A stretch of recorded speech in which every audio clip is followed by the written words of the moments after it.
The views and opinions expressed by the program host do not necessarily state or reflect the official views and position of Sunshine Radio DZR 1026 Manila, Suarosug Media Corporation, and Sunshine Media Network International.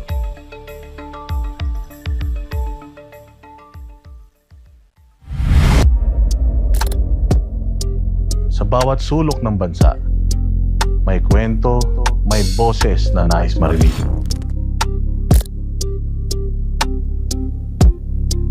Ito ang programang nagbibigay daan sa mga tinig na madalas ay hindi naririnig.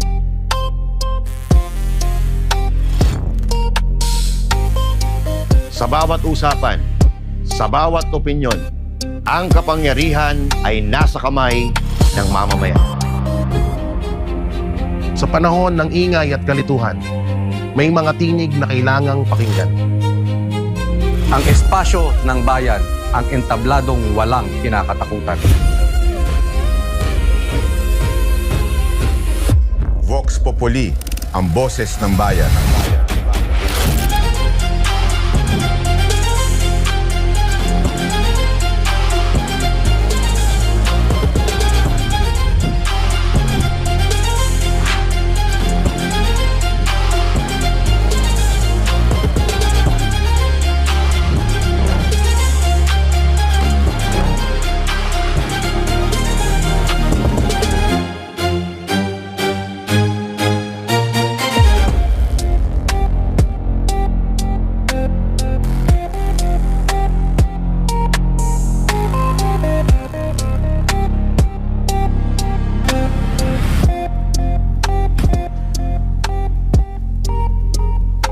Magandang gabi, Pilipinas. Welcome sa tambayan ng tunay na opinyon ng taong bayan. Vox Populi.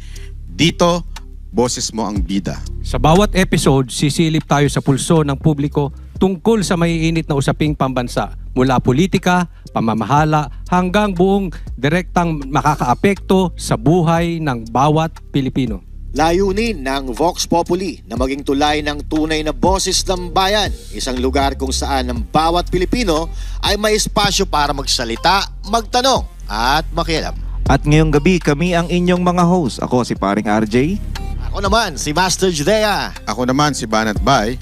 Ako naman si Boss Dada. Ako po, si Coach Oli. At ako naman si Jay Guevara. At siyempre yung late, no? Kakargo na. Pero huwag ka mag-alala, kahit late ako, ha? Kilala ko na kung sino yung guest natin. Kilala na rin namin. Mahilig ko sa Relo. Pangalan pa lang Relo na eh. Pero yung suit niya ngayon, Omega. Pakilala mo, boss na. Kaya tara na, makisali, makiisa at pakibahagi sa talakayang nagbibigay liwanag sa ating mga pananaw. Ipakita ang inyong opinyon, magtanong at pagimbahagi ng pambansang diskurso. Ito ang Vox Populi, ang boses ng bayan, at kasama po natin live si Attorney Rolex Suplico, dating congressman na taga Iloilo. Kaibigan natin yan. Nako, marami tayong itatanong sa kanya patungkol sa mga may init na issue sa batas. Kasi alam nyo naman, kahapon nagkaroon ng walkout dahil lamang doon sa sinabi na mahirap pag walang background sa batas. O kaya naghahanap tayo ng guest na napakahusay sa batas at pag-uusapan natin ang lahat ng mga hindi natin naiintindihan patungkol sa batas. Former Congressman Rolex Suplico. Attorney, magandang gabi po. Mayong gabi. Mayong gabi sa tagapanood sa atin. Ako po ay si Rolex Suplico.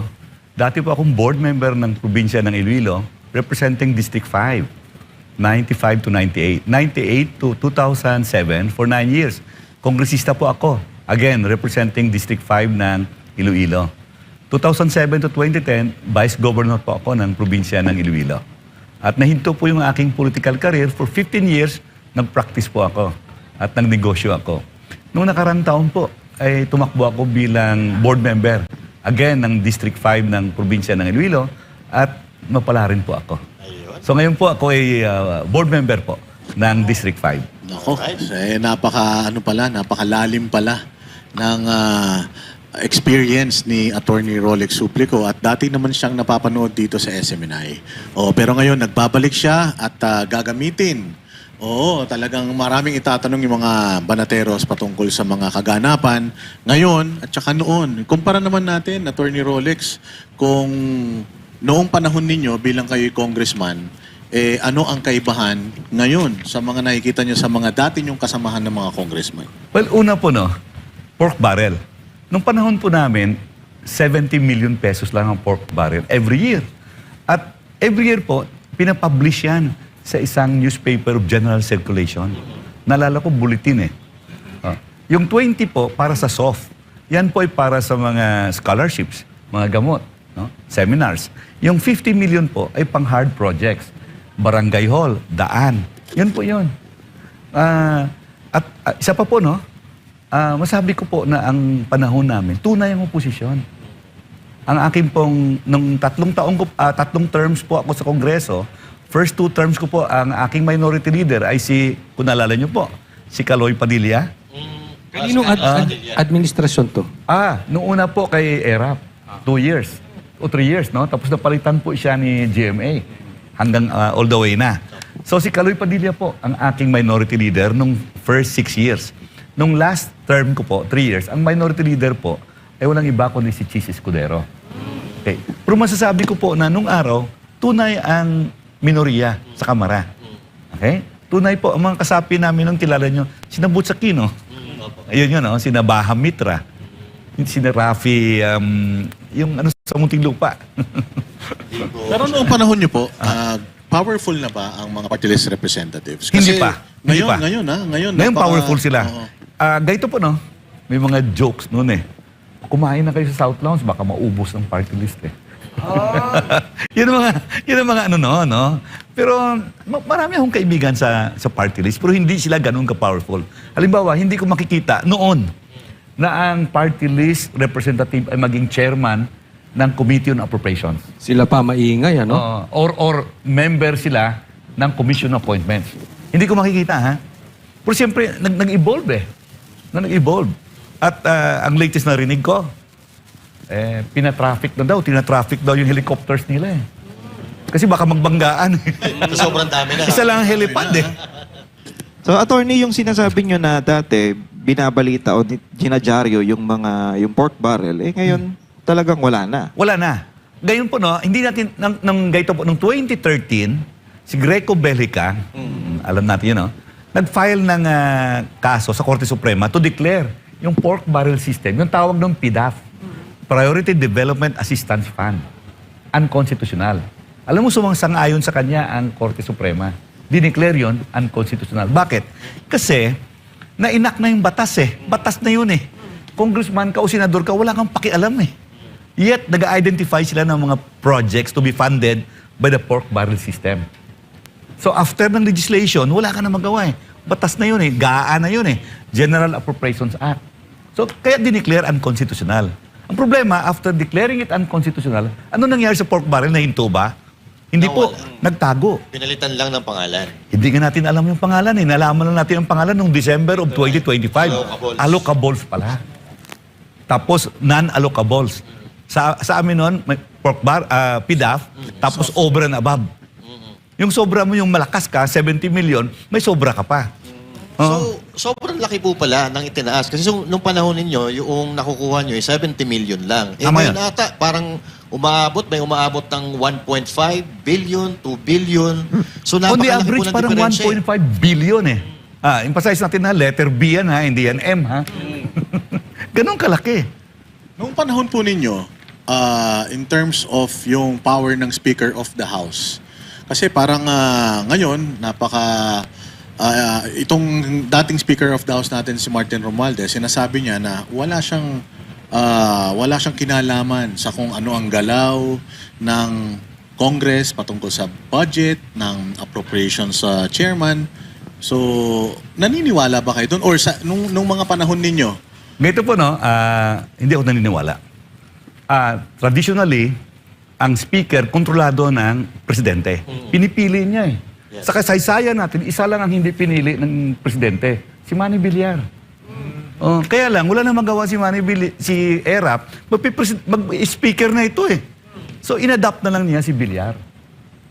Pero yung Senate President, karamihan hindi hawak ng Malacanang. Ha? Halimbawa, after ng bar exams, nagtrabaho ko sa Senado.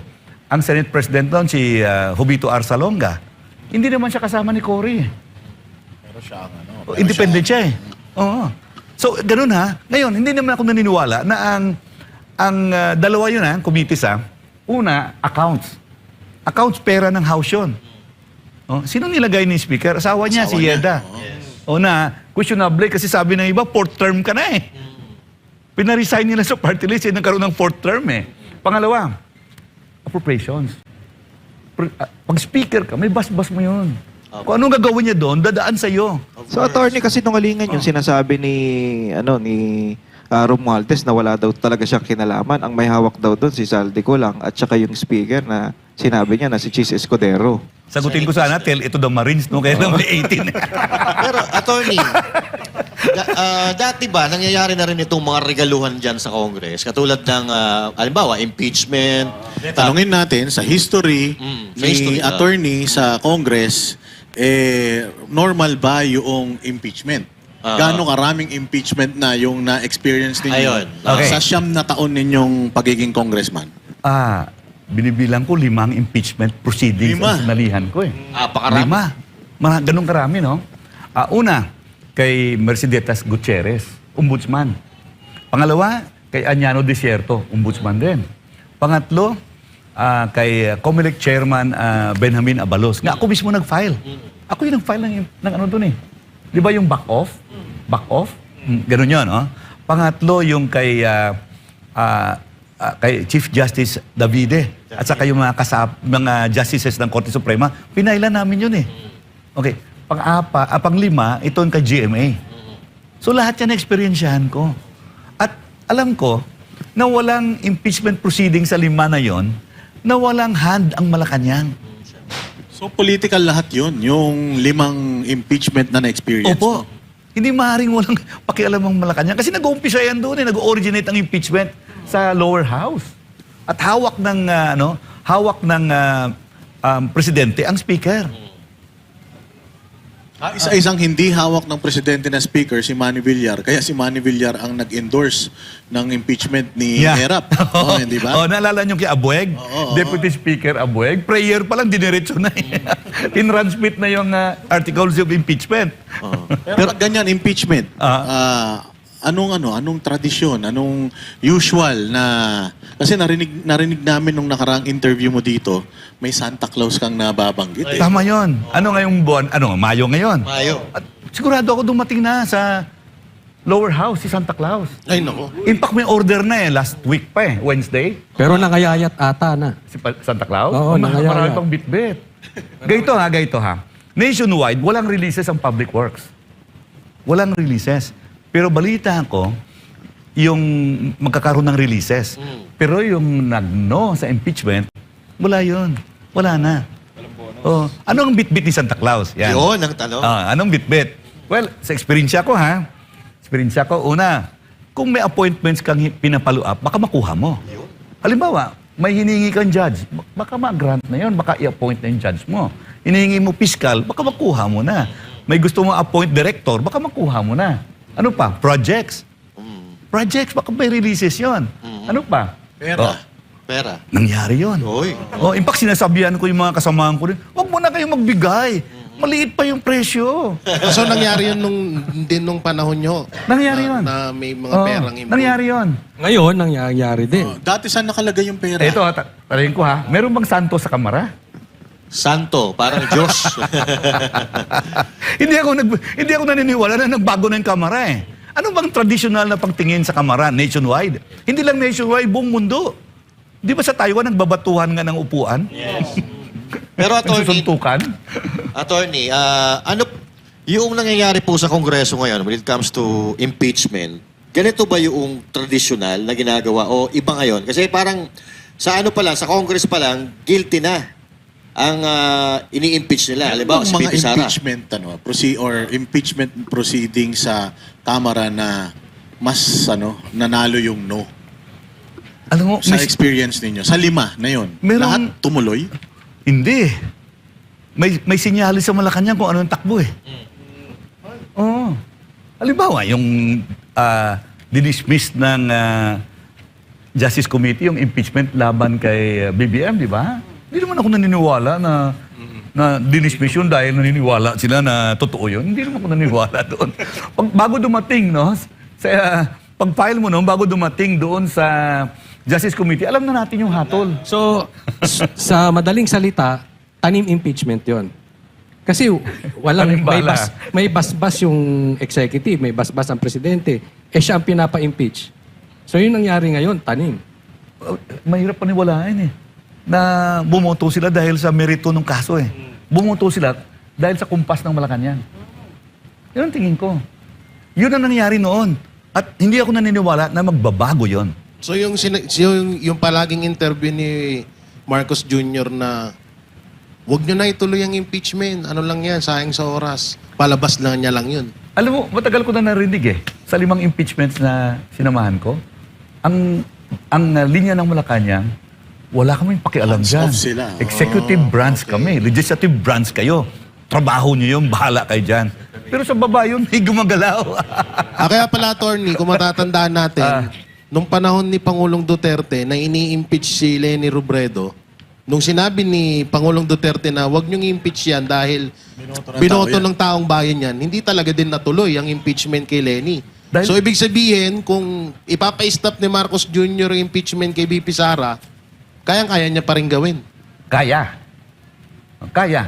Depende sa signal sa Malacanang.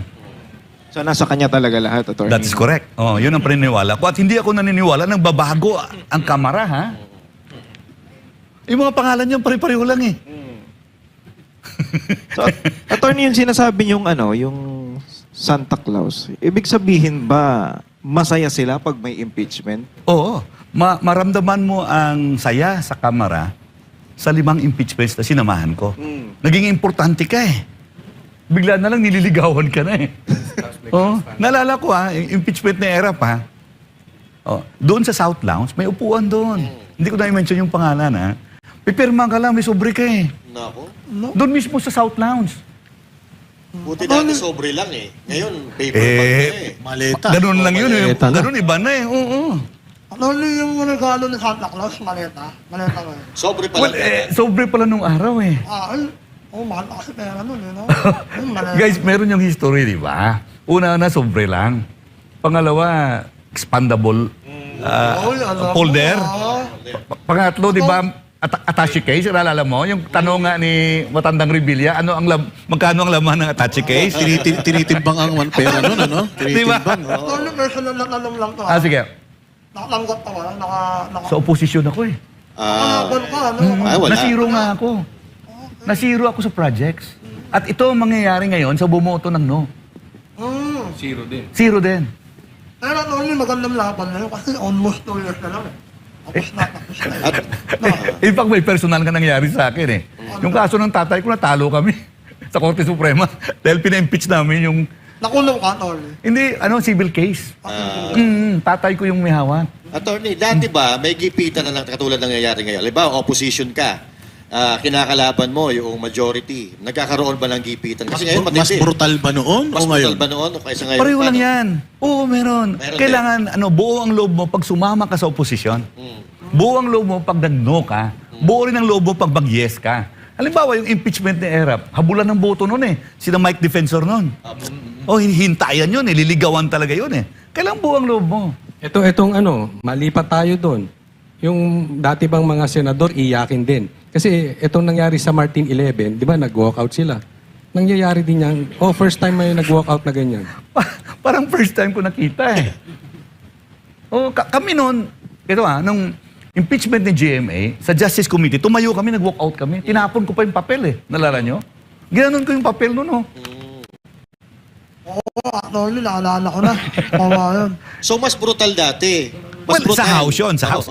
Ang sabi ko dito Justice Committee. Committee on Justice ito. Justice.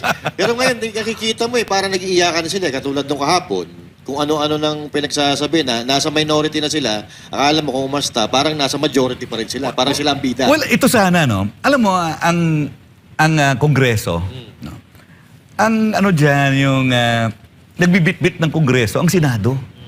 Doon sa House, pwede ka magmurahan, pwede ka magsuntukan. May mga congressmen nagsuntukan, ha? Oo, nakikita ko yun. Oo. Susuntukan, may nagmuntik na barilan sa floor, eh. Sayang nga yung kay Oo. Kiko tsaka kay Robin. So ngayon, So, ang, iba ang po. nagbibitbit sa Kongreso, yung Senate, dapat statesman ang dating mo. Oh, debate yan eh. Pag na-elect ka sa Kamara, na-elect ka sa Senado, na-elect ka sa isang debating club. Yes. So iba po pala talaga dati kasi sabi nyo, Iba. nagbabarila, nagsusuntukan. Ngayon, salitaan lang pero pinag-iinitan yung ibang congressman. Iba, di ba? Dapat, debating club yan eh. Collegial body yan, marami kayo eh. Pag pinadala ka doon, pinadala ka sa isang debating club. Marketplace of ideas yan eh. Pero nakikita ko ngayon, takot eh. Naninira na lang ng upuan eh. Attorney, nabanggit mo yung yung Committee on Justice. Tama ba sa tingin mo yung ginagawa ng Committee on Justice ngayon kaysa sa panahon mo? Ganito no, ang chairman ng Committee on Justice doon, si Sim Dato Manong. Magaling yun eh. Si Manong Sim. Respetado namin yun. Hindi ganito ang pagbitbit. Papayagan ka magsalita eh. Siyempre sa botohan talo ka. Hindi na pipigilin ka. Usually, attorney, yung mga ini-impeach nung panahon ninyo, ano ba, yung kanilang function, importante. Compared ngayon, kasi ngayon ang ini-impeach, Vice President. So, parang kasi sinasabi nila, usually ang mga ini-impeach, yung kanilang function, importante para sa bayang Pilipinas. Kasi considering na si Inday Sara Vice President, so bakit siya yung ini-impeach? Usually ang ini-impeach Presidente, Supreme Court Justice, COMELEC Chairman, mga ganyan, hindi ba? Nung panahon ko, dalawang ombudsman, si Desierto at saka si Gutierrez, COMELEC Chairman, Justices ng Korte Suprema including the Chief Justice, saka yung Vice President. Tingin ko ngayon, ini-impeach si Sara dahil sa election sa 2028 eh. Hindi mo tatalo eh. Wala pang kandidatong administrasyon. Let's face it, wala pang kandidatong administrasyon eh. So kung hindi mo kaya sa eleksyon, wala ka namang kandidato, daanin mo sa impeachment. Remember, ang punishment or ang penalty sa impeachment, dalawa lamang. Okay? Removal from office and disqualification from holding public office. So hindi ka na makatakbo. So yun yung sinasabi nyo. Italin na natin ngayon doon. Dahil merong usap-usapan kaya wala pang kandidato kasi nag-declare na si Inday Sara eh. So dapat meron na ring mainit na itinatapat sila kay Inday Sara pero wala pa. Wala pa eh. Ngayon, umugong nung nakaraan itong usapin ng term extension, Constituent Assembly, CONCON, CHACHA. Ano ba mga pagkakaiba nito, attorney? Itong Constituent Assembly, itong CHACHA, itong Constitutional Convention, ano ba ito? Well, dito, ang ating saligang batas, 1987, 4 lang actually provisions na importante dyan. 4 lang. Una, preamble. Bakit importante yung preamble? Malalaman mo kung sinong gumagawa eh. Di ba ang umpisa ng preamble? We, the sovereign Filipino people. Yan. Number 2, Bill of Rights. Diretso natin yun laban sa gobyerno. Okay. Ando doon yung court issuance ng warrant. Local judge yun, ha? Number 3, form of government. Ano bang form of government natin? So, 3 great branches. Yes. By arrangement, legislative, executive, judiciary. Ang dulo, amendments or revisions. Amendments or revisions. Ano yan? Pamaraan, paano ma-amendahan o ma-revise ang Constitution. So, 4 lamang importante. Iba dyan hindi importante. 4 lamang ang importante. So, dito ngayon, papasok yung CHACHA. 3 yung CHACHA, di ba? Una ay Congress, Constituent Assembly. Pangalawa ay CONCON. Pangatlo ay People's Initiative. People's Initiative, wala na yun. Wala na, tapos na. Dineclare na yun na mahirap gawin. Okay. So natira lamang, CONCON mahirap na wala ng panahon, 2 years to go eh. Yes. So natira lamang yung CONAS. Problema yung boto sa Senado. Ayun. Pero attorney, sa inyong palagay, napapanahon na ba na galawin ang saligang batas ng Pilipinas? At kung napapanahon na, what is the best time? O anong pinakaakmang panahon? Ngayon ba? O sa mga susunod na panahon ang paggagalaw nito? alam mo, Pagpapalit? maraming attempts para palitan ang ating konstitusyon. Umpisa pa lang kay Jose Laurel, yung panahon na yon. Sa 1987 Constitution, marami ng panahon. Pero lahat ito, bumagsak. Dapat kung umpisahan mo ang bindahin ng ating saligang batas, umpisahan mo sa umpisa pa ng term mo. First year pa lamang. Doon mo na umpisahan para hindi ka suspetsahan na gusto mo ma-extend ang term mo. Oh, yun ang nangyayari.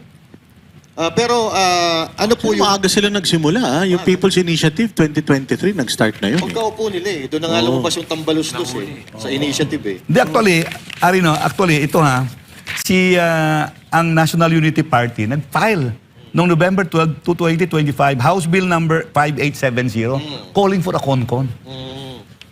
Pero hindi ito nag-progress Wala nang panahon para mag-CONCON ngayon Pero, Too late. May kailangan ba ng partisipasyon ng taong bayan dito sa or may power ba ang taong bayan para hindi matuloy or matuloy ang constitutional amendments? Wala Doon na yan sa sa Kongreso. Pero bababayan na plebiscite. Pwede tayong mag-no.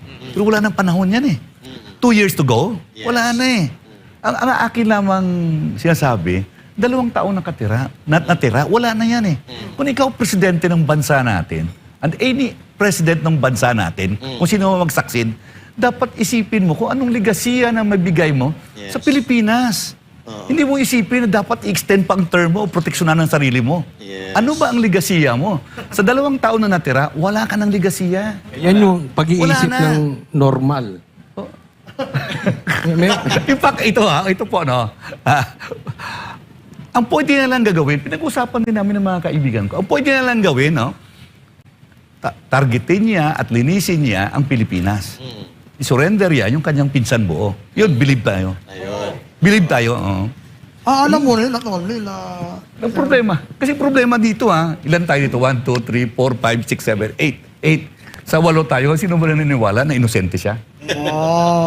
May alam talaga na, Atty. no? Hindi naman. Kala mo ikaw lang? Kala ko kami lang. Nagtatanong-tanong din ko sa mga kaibigan ko, alam mo bakit? At the end of the day, yung GAA na yan, hindi yan maging GAA kung hindi mo pirmahan. Yes. Sa'yo lahat ng last... At ang speaker na yan, sa'yo yan. Yes. At ang speaker na yan, may control yan sa chairman ng Committee on Appropriation. Tama ka. Tama sila mo naman sana, Lahat ng approval sa kanya. Oo. So nung sinabi ni Martin sa kanyang video message yung nakaraan, yung vlog niya na Wala na ngayon. I will not go down alone.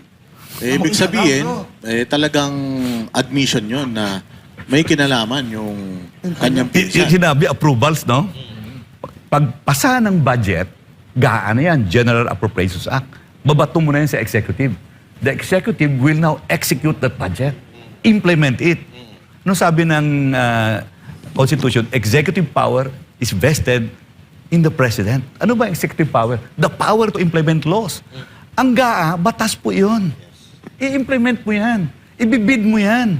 Ikaw mag-appoint ng mga district engineers nationwide. Maski yung Secretary of Public Works and Highways, official family mo yun Mga USEX doon, ikaw pumipirma Pero sinasabi ng Malacanang na ang executive ay hindi lang daw sa kanila. Alam nyo, may isang presidente, si Truman ata yun. Sa mesa yun, nakalagay doon, the buck stops here.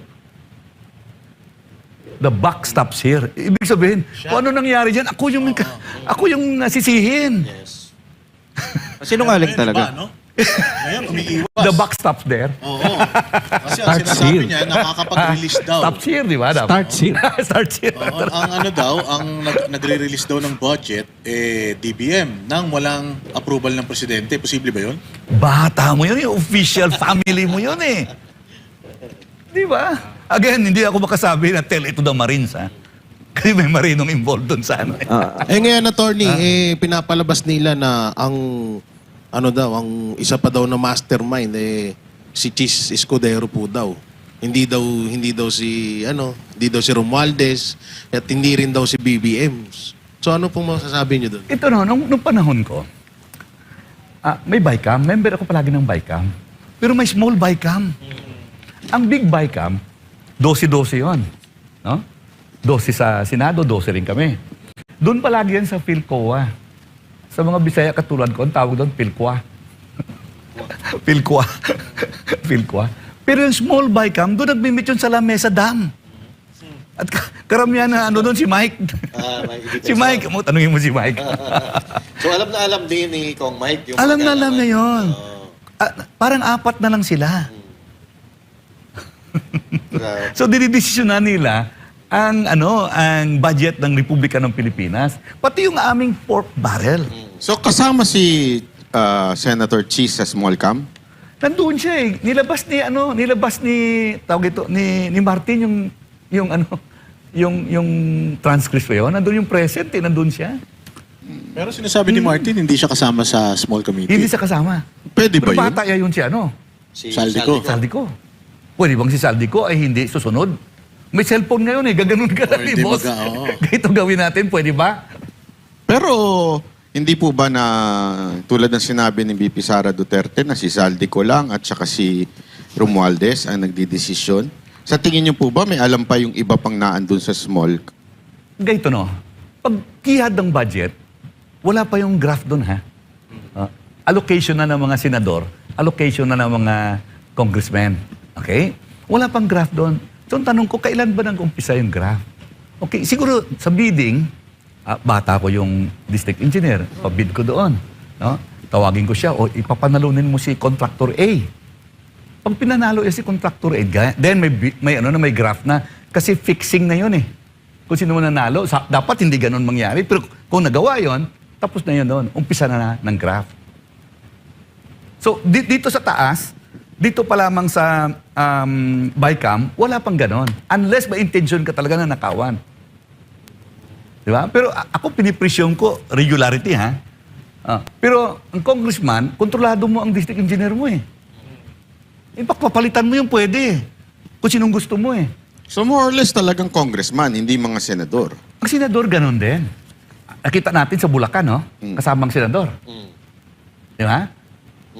So, kasama rin sila. May request din sila. Kung basihan natin yung salita po ni Yusek Bernardo, tinatawag siya eh. Pinatawag siya ng mga senadores at sabihin ko anong gusto. Kaya lang yun ay sarili niyang testimony. Hindi natin masasabing sigurado yun dahil nililigtas niya yung sarili niya bilang para maging state witness, kailangan siya magturo ng iba. Well, dito na, nakapile na yan sa Sandigan Bayan. No? May mga testigo na pinipresenta. Natitingin din ako eh.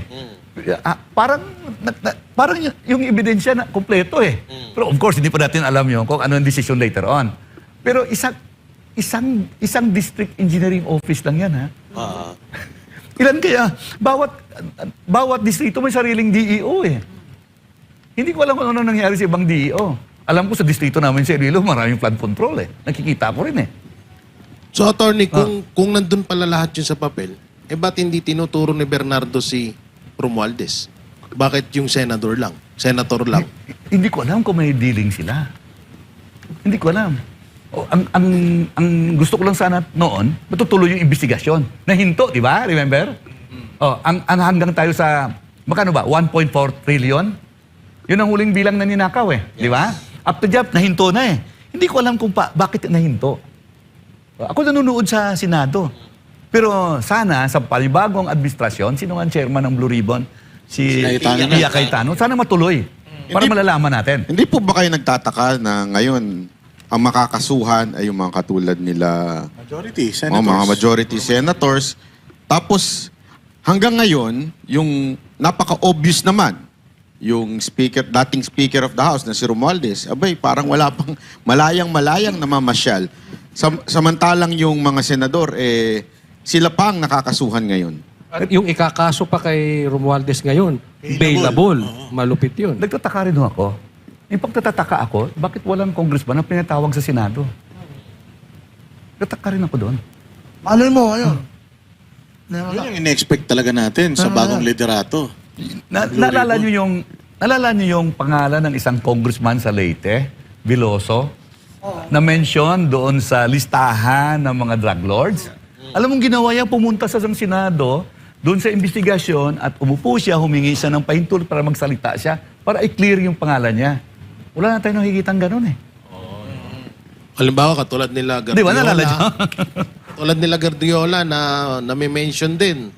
Na isa sa mga contractor. Si Chabit, gusto niya magpunta ron para mag-expose. Hindi siya Pero pinayagan. Hindi pinapayagan. 18 Marines. Ganito, nung panahon ko po, meron din ganon. May kilala ako, ma-identify ko. Ang uso doon, farm to market roads. Ang tawag doon, farm to pocket.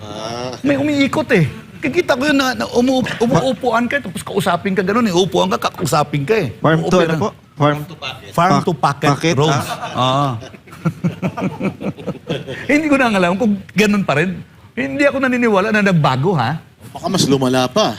Malaki na eh. Pero yung dahilan po ni Senator Lacson na parliamentary courtesy, kaya hindi pinapatawag yung mga congressman at kahit si Romualdez, do you think applicable pa yan ngayon? Ito no, naniniwala ako sa parliamentary courtesy. But in the face of damning evidence, dapat ituloy mo eh. Ituloy mo eh. Mo eh, di ba? Dapat hindi mo, wag mo na i-consider yung parliamentary, Hindi na. Kasi ginagamit pa sa shield eh. Oh, ano yun ha? Wala namang batas na ganun ha? Parang sinasabi ng delikadesa. Parang ganun yun eh. No? Delikadesa, wala namang batas na ganun eh. Wala rin batas yung parliamentary courtesy. Pero in the face ng ebidensya na nandoon, dapat ituloy mong investigasyon eh. So kahit na, attorney, kahit na sabihin na natin na may ganon, huwag mo nang isipin. Para talaga sa, mailabas na yung ebidensya. Huwag nang isipin yung parliamentary courtesy, di ba?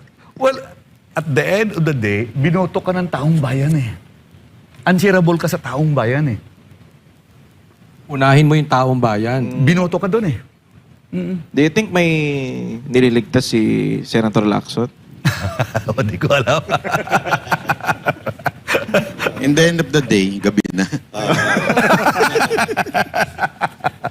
But by the looks of it, mukhang meron talaga kasi marami din naman siyang mga binitawang mga pangalan sa kanyang mga privilege speeches katulad ng mga contractor. Pero nung panahon niyo po ba bilang congressman, may mga contractor ba nung Meron. panahon? Narinig ko eh. Oo. Meron din. Narinig ko eh. Pero konti lang. Ngayon hindi na eh. Halimbawa, ito, hindi ko alam kung narinig nyo ito. Matagal ko na narinig yung cartel eh. Ano yung cartel? Yung mga congressman sa paligid ni Speaker Romualdez. Sila nagkocontrol ng budget. At karamihan daw, party list. Ewan ko kung narinig nyo na yun. Opo. Okay, narinig nyo. Akala ko. Mafia. Cartel ang narinig ko ng pangalan at cartel ang narinig ko na salita na tawag nila sa sarili nila. Baka yun yung mga nagbe-build up. Mismo. Ang tawag na sa sarili nila, cartel. Ito ba yung mga yung mga nagsitaasan yung SALN from Bigla. 2022 hanggang 2025? Hindi lang ako mag-mention ng speaker. Di ba dati mayroong 7 dwarfs? Ayun. Seven word. Kasi pag speaker ka, sa dami-dami ng congressmen, mayroon talagang circle na nasa paligid mo eh. So Yun tawag yung doon binanggit- 7 dwarfs. Yun yung binanggit ni Saldico, yung magkakasama sila, yung mga close niya. May interview Party nun. list. May interview nun kasi dati, yung kay Saldico, binanggit niya yung mga close friend nila. Unang-una si Speaker Martin Romualdez, yung mga iba pa. JJ Suarez. Sila Suarez, sila Chua. Yan. Oo. Yan na tayo sinasabi mo, Tor, na 7 dwarfs. Yung panahon nun, di ba, may isang speaker na yanan ako, namatay na kasi. May ganun eh, Huwag na natin i-mention yung pangalan. Pero hindi mo maiwasan kasi, na siguro pag ganung posisyon, mataas na masyado, minsan sa paligid mo, ay nagdininong-ninong doon sa mga kasamahan mo rin eh. So, perceive sila na malakas sa'yo.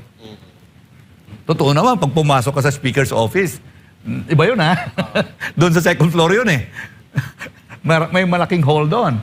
Pag medyo hindi ka doon, dito ka lang sa malaking hall. Ibang pag chair in ka yun. na, papasok ka. Oo. Sa loob doon, meron pang small room doon sa loob ha. Sa likod. Tapos may labasan pa yun. Na hindi ka na makakita pag lumabas ka. Dati po kumakain dyan eh. Kita pa. Masarap ang pagkain dyan eh. Yung mga pagkain nila. Masarap. Mga manok. Buffet. Malalaking manok buhay.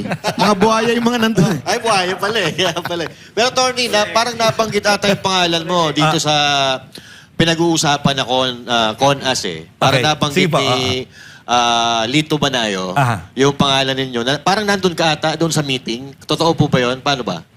Anong meeting yun? Yung meeting nila... Sa Soler, Senator- sinasabi? sa Soler. No, wala ako doon. Wala po kayo doon. Wala.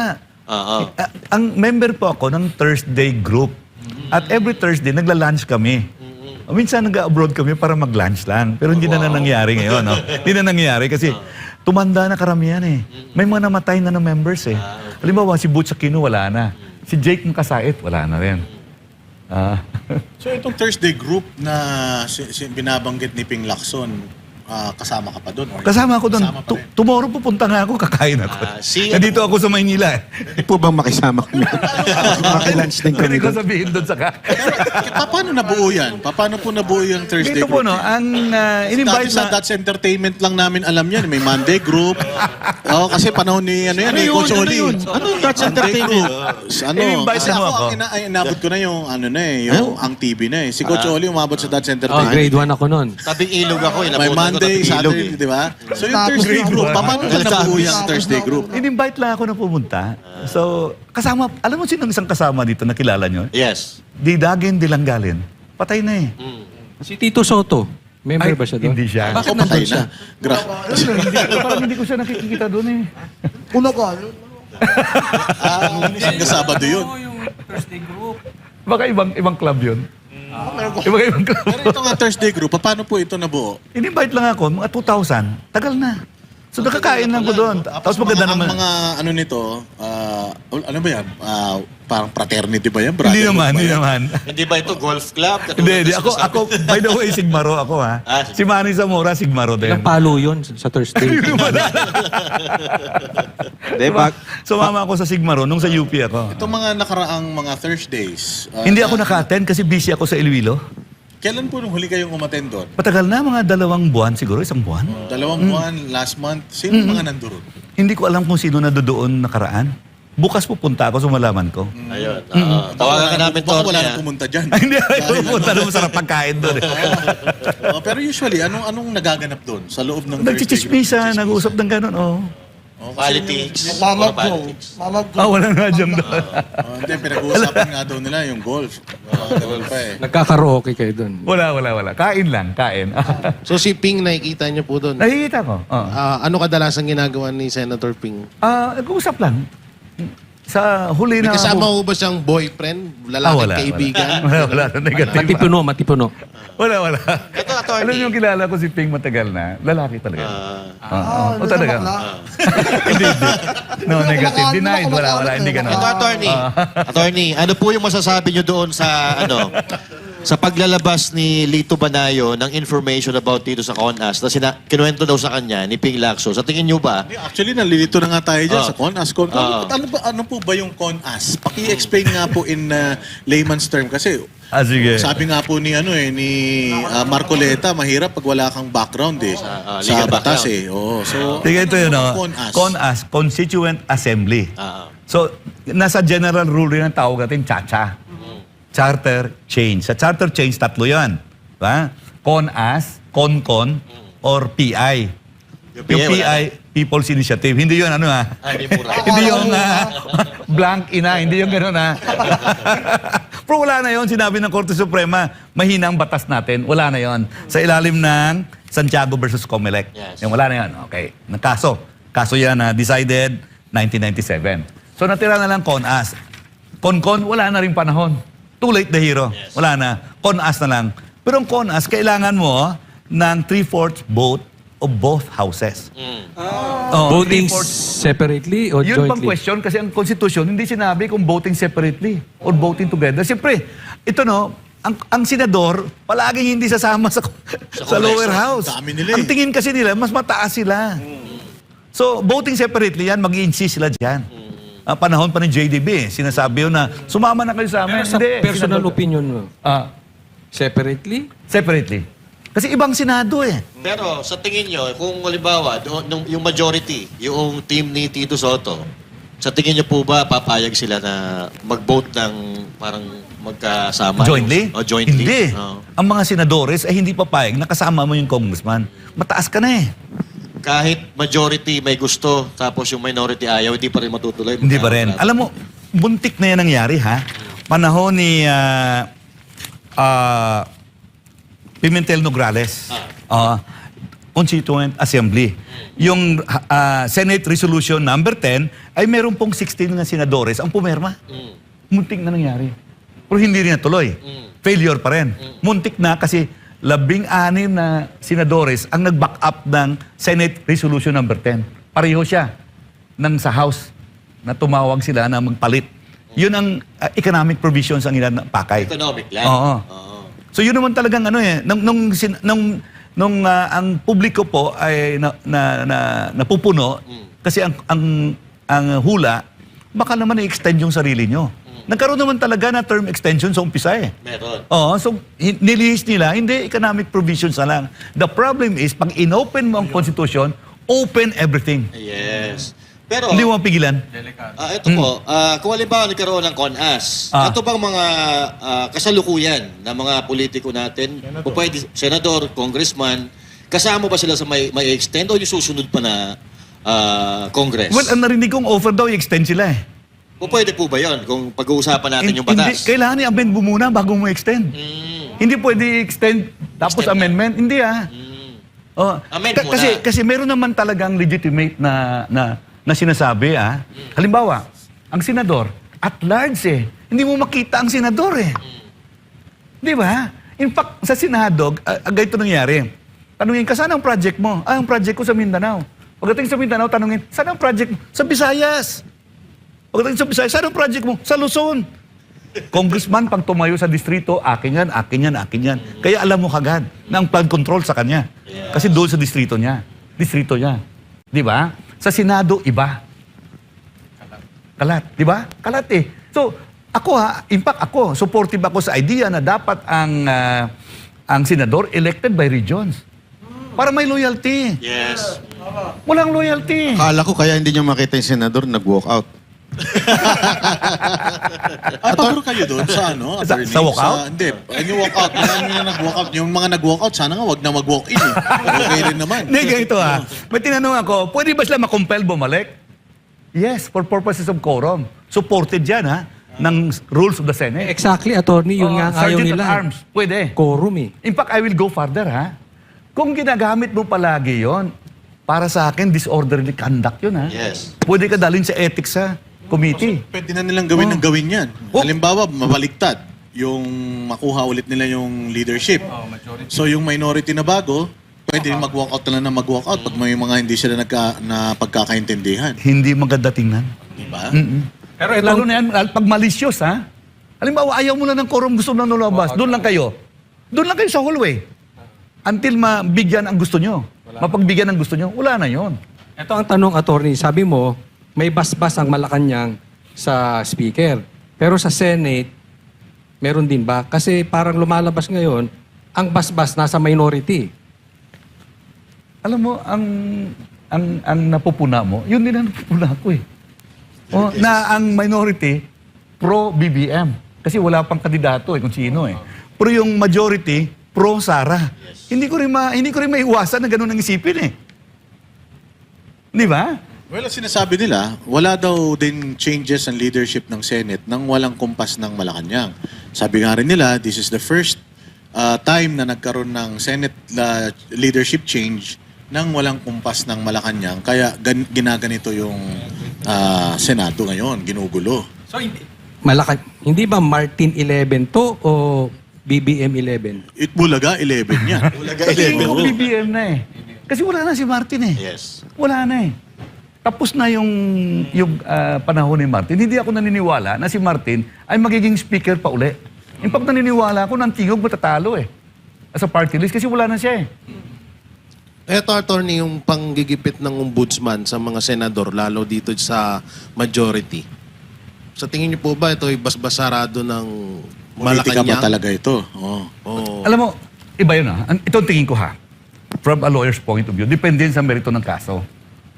Pero ang sinasabi ko lang, so maraming involved, bakit mo piliin? Di ba? Kasi may merito eh. Kung kumpleto ang kaso mo, meritorious ang nahawakan mo, go ahead, file it. Di ba? Let the axe fall where it may. Tama? Kasi kung nagnakaw ka naman talaga, maski dito kang panig, it does not make you innocent. Tama ko? Pero attorney, yung timing daw kasi ang problema Yung dyan. nagpa-file ng kaso. Oo. Yung nagpa-file ng kaso, appointed ng presidente, tapos napakarami pang reklamo sa kanya, paano siya naging ombudsman, napakarami niyang kaso. So, Questionable alam pa. niyo, yung parang yung tiwala ng tao. May procedure kasi, sir, eh. Yun ang sinunod ng procedure, eh. So, wala tayong magawa, eh. Unless, pupuritin na naman natin ang konstitusyon, parang ayoko doon. Di ba? Posible naman kasi, attorney, na nasa majority lang yung may mga paglabag. Sa minority, malilinis. Tapos, ang ano pa dito, yung minority, kamping-kampi. At alam naman din natin na pro-BBM. Kaya kailangan magsimula na talaga ulit yung Blue Ribbon Committee, yung talagang investigasyon na walang Gaito, no? Ang procedure, iilagan. may case build-up yan, eh. Kung aling mauna, yun ang unang i-file. I hope ganun pa rin ang procedure sa loob niyan. Wala naman akong alam, eh. Pero yung sa pagkaalam ko, yung nag-case build-up yan kung sino mauna. Kung ripe na ang kaso, i-file, file na yan, eh. Kaya pala sabi ni Ombudsman, hinog na yung kaso ikakaso kay Jinggoy, tsaka kay Joel Villanueva. Pero yung kay Martin Romualdez, hindi pa. Baka nauna.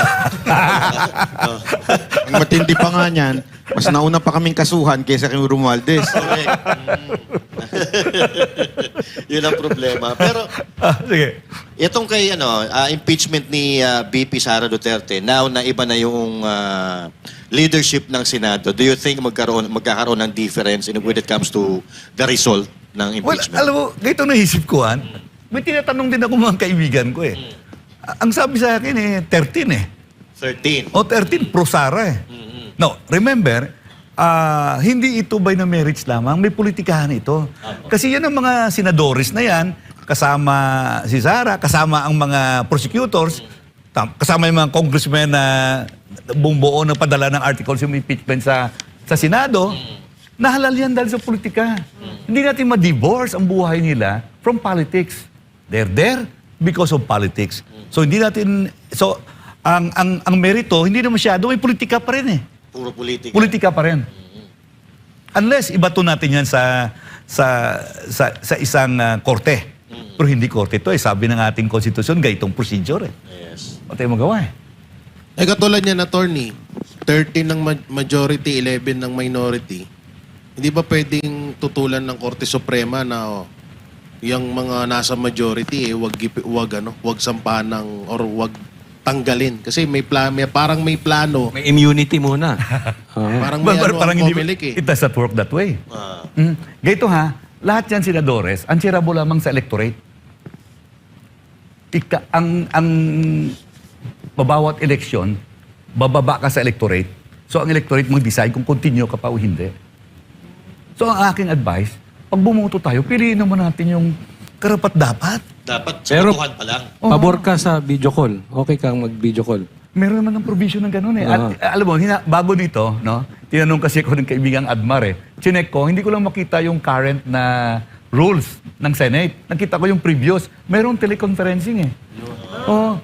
Meron, eh. Ang sinasabi nila, unforeseen circumstances, kapag ka merong mga katulad niyan, pandemic, mga ganong klase. So, sa katulad niyan, maraming mga senador na kinakasuhan. So, ang mandato ng senador makaboto, makagawa ng batas. So, kayo po ba pabor na kahit na makulong itong mga to, magkaroon pa rin sila ng power to vote? Exception yan, eh. Tingin ko, eh. Kung ang provision, ganito, hindi ko nakita yung provisions ngayon. 20th Congress na tayo. Hindi ko nakita. Kung nandoon yan, dapat respetuhin. So may tendency po ba na nagbabago-bago yan every Congress, yung rules? Iba-iba yan. Magkakaiba? Well, although on general rule, ina-adapt lang.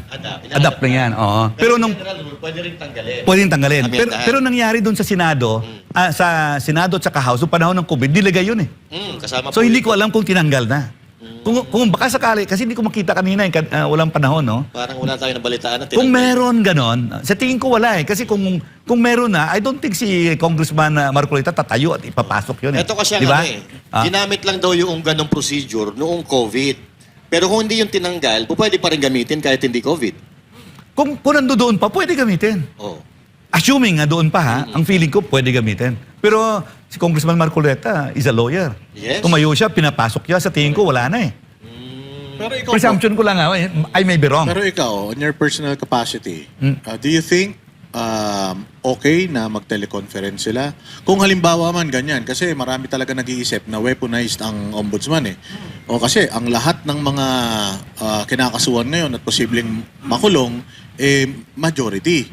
So kung mangyayari yun, kung wini-weaponize ang ombudsman para ma-manipulate yung power, kasi numbers game ang Senate and Congress, hindi ba?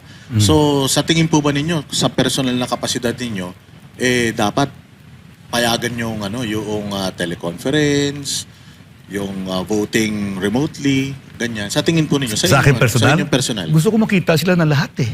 Doon. Debating club to eh. Yes. Collegial body yan eh. Gusto ko makita sila. Makabago na yung teknolohiya ngayon eh. Hindi ba dapat nag-a-adjust din tayo doon sa makabagong teknolohiya? Nandiyan na yung mga technology ng Zoom. May work from home na nga may mga ganun ng setup eh. So, I mean, hindi ba dapat panahon na rin? Ako gusto ko makita sila together. Mas maganda yun, nandoon sila. In one place, so makikita ko sila. Ang problema, Tony, Sige.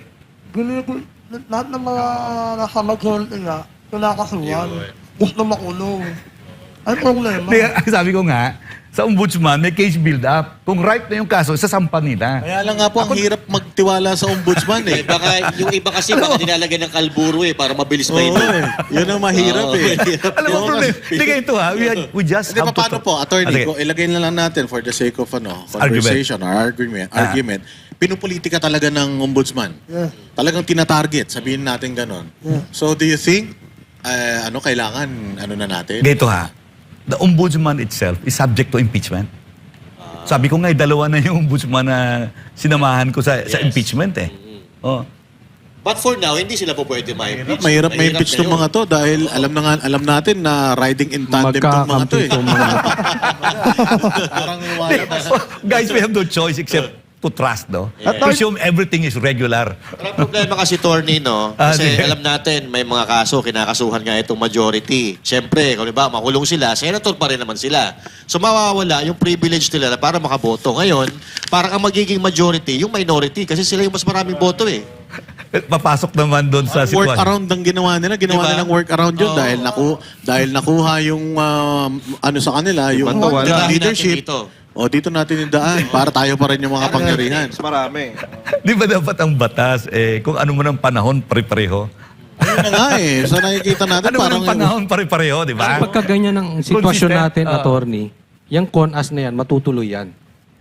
Dahil kakasuhan tong mga to eh. Mauubos tong senador, itong majority. Yung BBM 11, yan na magiging new majority. Ito sa tingin ko CONAS. Matutuloy ang CONAS, pero ang plebisito kailangan mo tawagin. Ang pwede ibaba, assuming na CONAS patuloy, ang plebisito ibaba mo yun eh. Kailangan mo ng botohan ng tao yan eh. Yes. Doon mo dadalhin yan sa barangay elections. Tapos ang COMELEC chairman, si Garcia. Sa balota mismo. Sa balota, oo. Si Garcia tayo. Problema natin. Mahirap bang comment kasi one time, Kaya lang- bugado ko si George. Pero pag pinilit kasi, Tony, pag pinilit, wala tayong magagawa eh. Kasi yung boto nga ng politiko mismo nadadaya eh. So, Yung pa kaya. so babalik ako doon. Dapat pipiliin natin kung sino yung ihalal natin. Dapat ganun. Oo, ganun din ang panawagan ko palagi. Paano pagka yung... Kasi refleksyon yun kung sino tayo. Yung binuboto natin. Kaya lang, nakita naman natin, last election, may mga ugugong na medyo dagdagan yung boto, nabawasan yung boto kasi may COMELEC, ganun. May Parang sobre. ganun. May sobre. Sa Iloilo, yung nagbaha ang sobre. Diba? Ako lang hindi nagpalabas ng sobre. Kala ko talo ako eh. Tsaka ginagawa ng ibang mga politiko dito sa atin, yung mga kalaban nila, binibili na nila. So minsan yung tao, wala nang choice kundi siya lang talaga iboto dahil siya lang yung tumatakbo eh. Katulad yan sa distrito daw ni Martin. Ganun ang nangyayari, siya lang ang tumatakbo, walang kalaban eh. Saka kuya, bago pa mag-eleksyon, bukas eleksyon, alam na kasi panalo ngayon eh. Hindi, attorney, talagang ang tao walang tiwala na eh. Dahil sa mga nangyayari, nakikita naman natin, bukas ang mga mata natin, nakikita talaga natin kung papaano wini-weaponize yung mga ahensya ng gobyerno. Kaya, gusto man natin talagang maniwala doon sa sinasabi yung presumption of regularity. Irregular talaga yung mga nangyayari ngayon eh. Speaking of walang tiwala, kita mo negative 15. ang Yes. presidente ngayon. Yan Ito- malinaw na ebidensyang talagang naubos na ang tiwala ng taong bayan. Ganito, sir, ah. Alam mo, ang tatay ko na nabigay ng pangalan ko, Yusafe, guerrillero eh. So, nang pagkataon siya na ang ibang kapatid ko pumili na pumunta ng Amerika, ako hindi ako pumunta. So, nung sumabog itong flood control scam, napapanood ko rin, nagsisisi ako, dapat umuwi ako sa tatay ko. Too late na. Okay. So, anong pwede ko gawin dito? Yes. Di ba? So, ang ginawa ko, nung nag-eleksyon ako, hindi ako bumili ng boto. Ayun. Hindi ako naglabas ng sobre. Tinatawagan ako, attorney, pumunta ka na dito, dali mo yung sobre mo. Sorry ha, wala akong sobre. Pero nanalo ka. Nanalo ako number Yan ang 2. Akala ko patunay. matatalo ako eh. Oh. Yan ang patunay na hindi kailangan talaga ng pera. At may Para mga manalo kinausap ka. akong iba ha.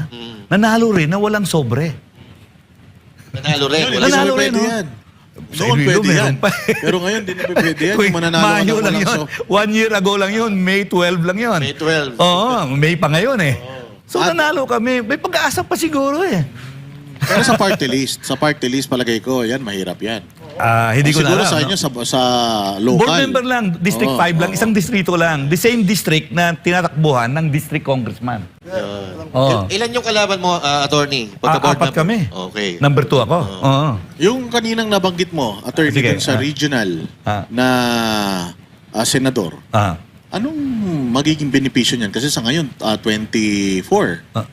So kung regional, magiging ilan? Dagito muna, history ha. Sige. Meron tayo dating district senator. Dinistrict ang Pilipinas. Siyempre malalaking district ha. Meron tayo. What year po yan? Anong I think mga 30s. 1930s. Kung hindi ko magkamali, doon po sa tama, mga 1930s. Bago 1936, 36 ba no? 32, Constitution. Bago doon, meron district senators. So, hinahalal sila by districts. So, malalaki ang distrito. Okay? Doon kasi medyo... Meron pa tayong prime minister yata noong mga panahon na yan. Eh. Wala naman. Oh. Pero ganito lang, ang gusto ko lamang, answerable ka sa isang distrito. Yes. Asikasuhin mo yung problema ng isang distrito. Sa Amerika, di ba, ang may state senator, tapos may district congressman, sana ganun ang setup. Problema at large eh. Mas maganda sana, tanggalin na yung mga congressman. Hindi ba pwede yun? Hindi, dyan lumaki gastos natin. Eh. Party list, no? Mayroon bang isang alternatibo na mas magaling pa doon? Hindi ko alam eh. So, kung mayroon, satsa na naman.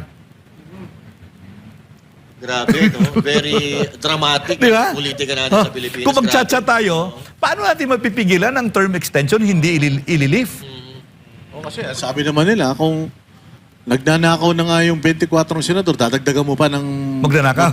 Hindi mo ubus na talaga. Dapat nga magbawas tayo eh. Kasan yung congressman, tanggalin yung party list. Yun lang. Ayun ang party list. Sa tingin ninyo, attorney, since galing kayo sa party list, di ba supposedly ang ano niyan, as yung mga marginalized sectors. Sa tingin nyo ba, nare-represent pa ng mga party list ngayon yung marginalized sectors? Hindi na eh. Kasi ang helicopters nga nila, kailangan may traffic mo. Otherwise, magbanggaan doon eh. Oo. Halos lahat may helicopter na eh. Helicopter na sila pumapasok. Ikaw ba, sa tingin mo, kailangan kasi kapag sinabi natin na alisin na ang party list, amyenda na naman sa batas yan. Amenda na naman. Oo. Hindi. Party list. By law lang. Okay. So Ang nakalagay sa ating saligang batas na 20% of all the members in the House of Representatives must come from party list groups. 20%. Yun lang, oo. So by law yun. Sa tingin niyo po, 20% lang sila baguhin yun? 20% lang ng buo ng kamara. So pwede pang baguhin yun? Pwedeng baguhin, by law lang yun eh. Parang sila yung mas may Ang ingay problema, dyan, eh. kaya ba baguhin natin na merong nandoon sila? Yes, yun nga ang problema. Siguro sa 2028 na yun. Oo. Sa unang buwan pa lang, wala na yan.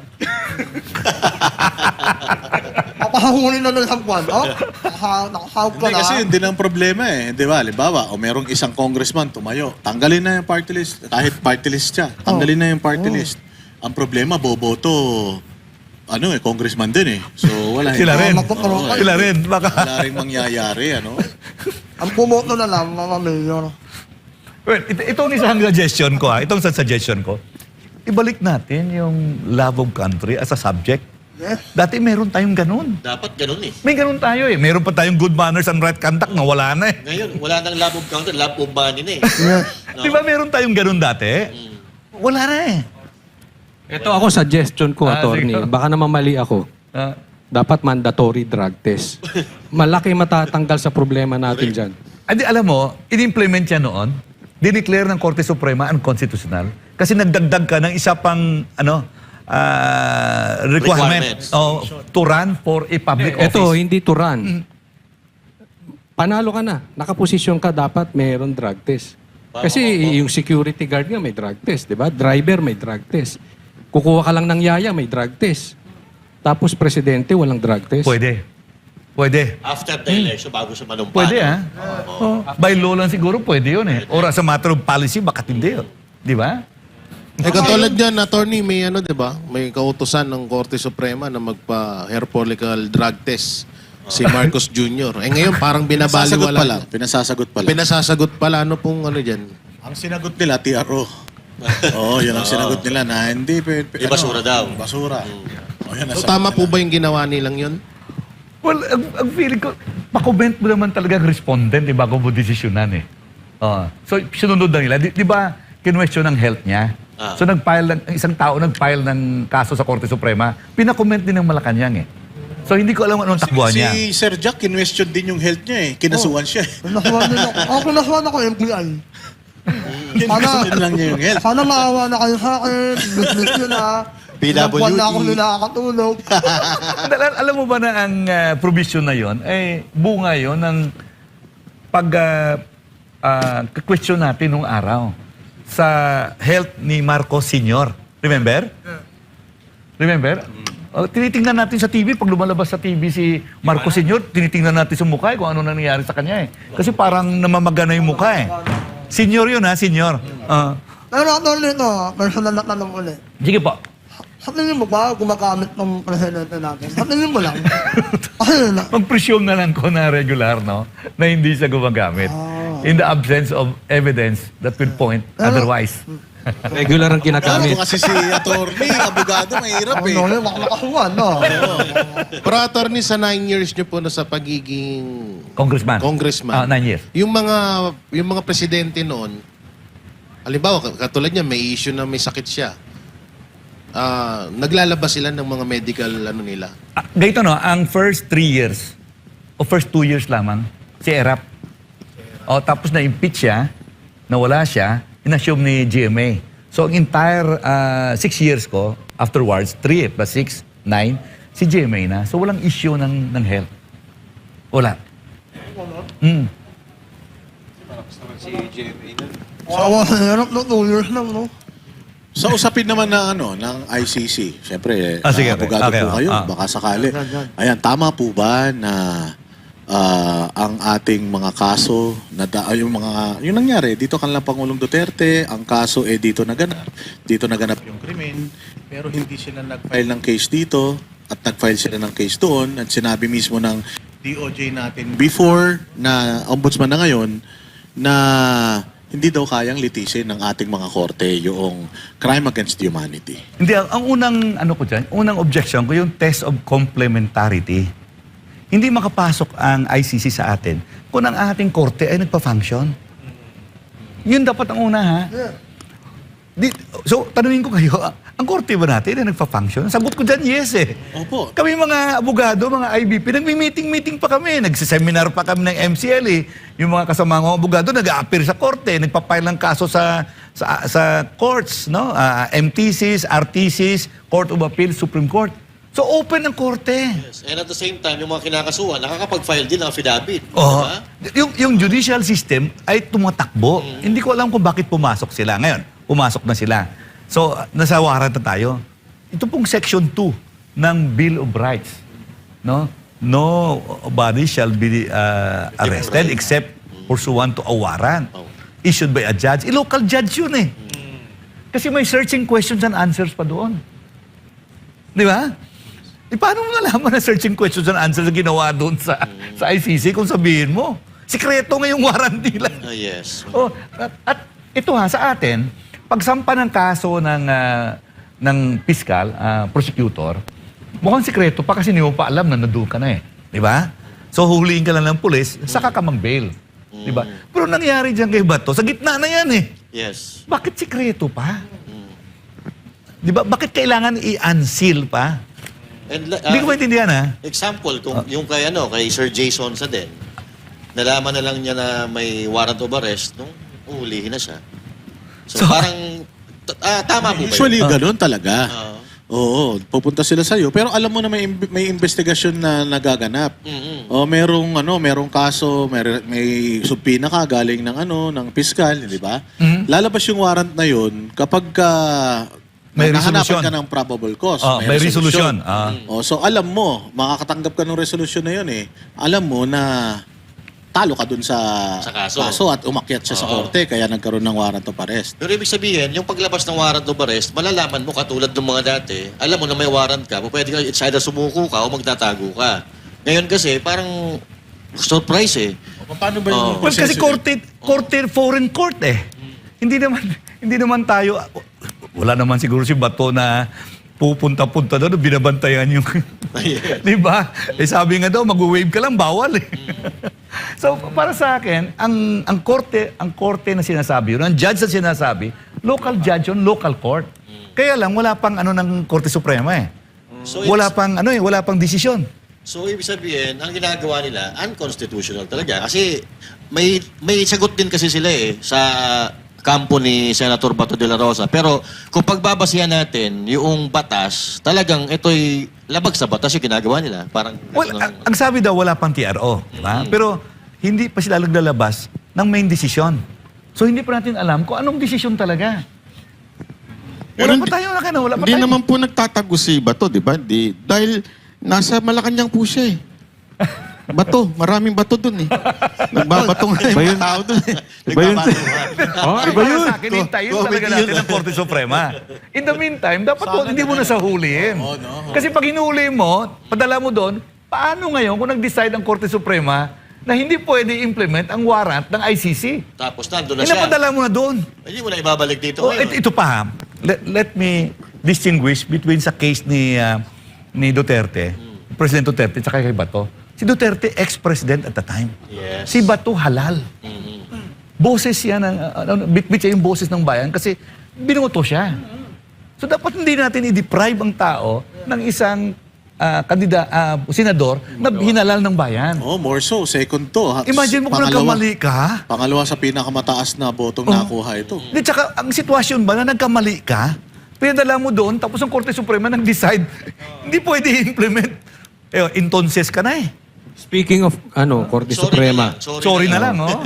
Hindi ba? Kasi lalong gumulo yung nila nang dininay nila yung TRO eh. Tapos hindi naman nila dinideny totally pa yung dapat dalhin ng diretso sa ICC. Diba? Ang gulo nun eh. Wala pa kasing main decision eh. Ako doon pa lamang sa pinag-usapan ng TRO eh. Pero nakikinig ako ha. Ano ng problema, attorney? Sige. Hindi nila dinesisyonan ng paano nga kung dinala na doon? Sorry na lang, no? Sorry na lang. Doon ka na. Kawawa naman ang tao. Maling-mali talaga yung ginagawa ng NBA ngayon, attorney, na parang yung nagde-declare sila ng manhunt daw. Parang kontra kay Bato. Kontra kay Bato. Para sa akin, dandahan muna. Dandahan muna. Baka mamaya ang Korte Suprema magsabi na void yung warrant. Yung mula instruction, ICC. katulad Wait niyan, lang. si Robin Padilla, sasampahan daw ng kasong obstruction of justice. Wala naman warrant of arrest local. So, saan siya sasampahan ng obstruction of justice? Dito ba sa korte dito o doon? ICC. Sa ICC. Hindi na tayo member ng ICC eh.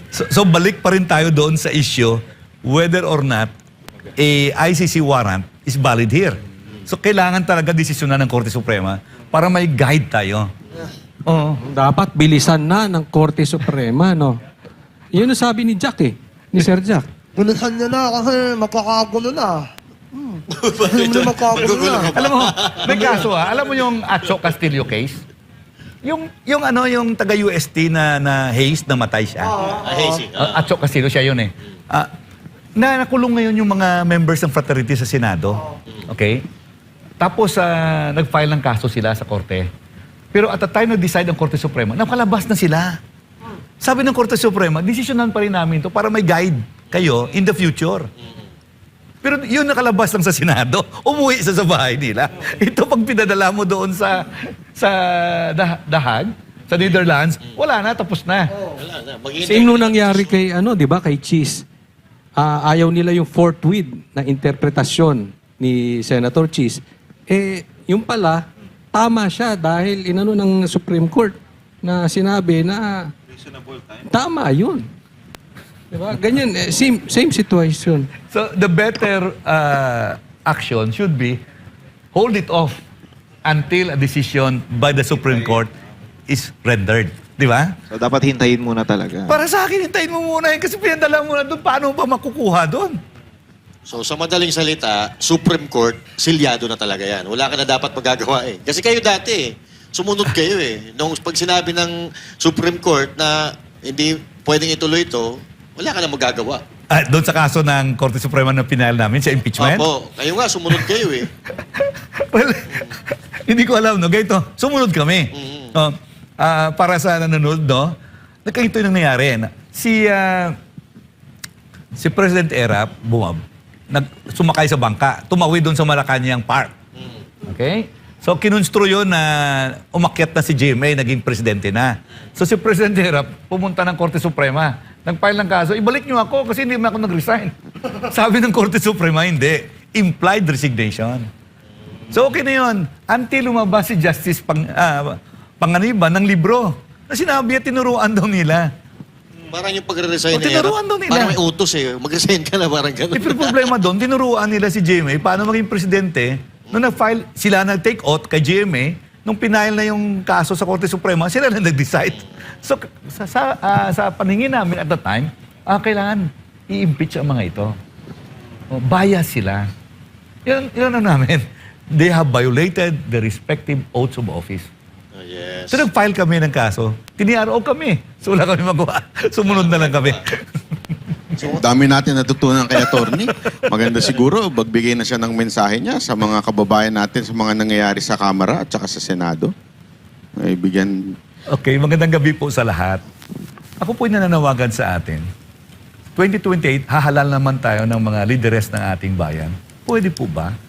Pag-aralan natin kung sino ilagay natin sa kapangyarihan. Kasi importante po yun eh. Yun lamang po panawagan ko. Maraming salamat.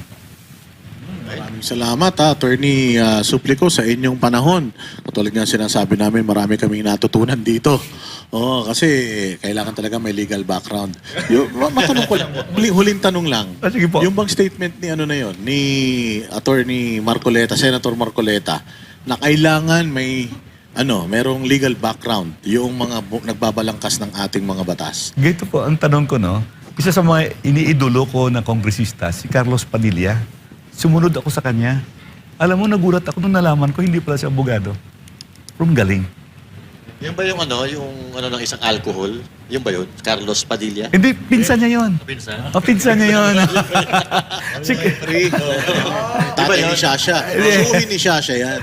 Pero attorney, magaling yun. Magaling yun, no? Si Iba, Carlos Padilla. iba to si Erwin tsaka si Risa. Maingay lang. Di ba? Sino dapat paniwala na, attorney? Last question na. Mga abogado or journalist? Kasi sabi ni Erwin, binobola nila tayo. Ano tayo eh? Journalist tayo. Journalist tayo. Depende siguro sa pinag-uusapan. Kung sa batas, mas magaling ang abogado. Kung sa pag-journalism, pag-reporting, mas magaling yung journalist. Parang gano'n, no? May mga abogado din na nag-disbar eh. Yan, on record yan. Ito, 2 beses. Attorney, nagpala ka Opo. congressman. Nagpala ka pa tumakbo.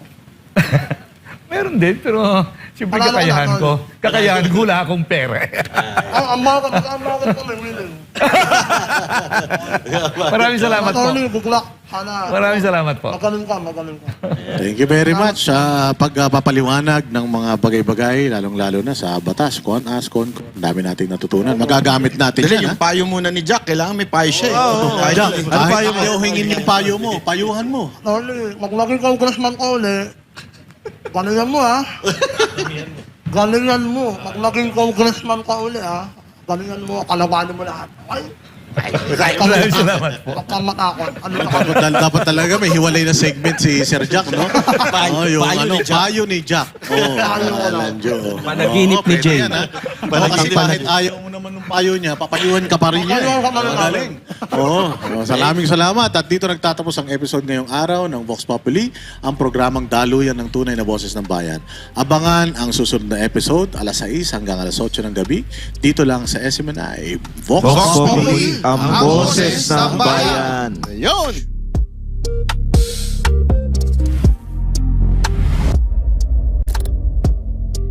Sa bawat sulok ng bansa, may kwento, may boses na nais marinig.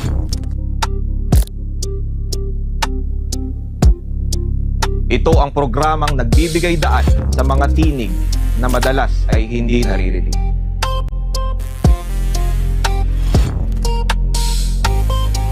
Sa bawat usapan, sa bawat opinyon, ang kapangyarihan ay nasa kamay ng mamamayan. Sa panahon ng ingay at kalituhan, may mga tinig na kailangang pakinggan. Ang espasyo ng bayan, ang entabladong walang kinakatakutan. Vox Populi, ang boses ng bayan.